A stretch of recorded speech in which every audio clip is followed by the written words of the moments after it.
ActiveCampaign is a robust tool for email marketing, combining automation, personalization, and CRM features. Here's how to use it effectively. Sign up and set up. Register at ActiveCampaign's website and log in. Set up your account by configuring your business information and integrating your email domain.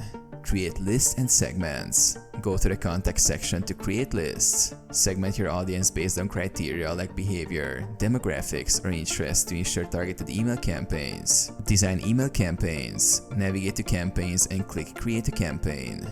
Choose from standard, automated, or split testing campaigns. Use the drag and drop editor to design engaging emails with text, images, and links.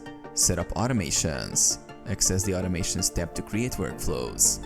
Automate tasks like welcome emails, follow-ups, or drip campaigns based on user actions or predefined triggers. Personalize content. Use dynamic content and personalization tags to tailor emails to individual preferences and behaviors, enhancing engagement. Test and review. Send test emails to ensure everything looks right. Preview campaigns on different devices and check for errors. Send and monitor.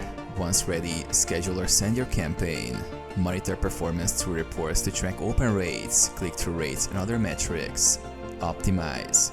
Use the insights gained from analytics to refine your strategies and improve future campaigns.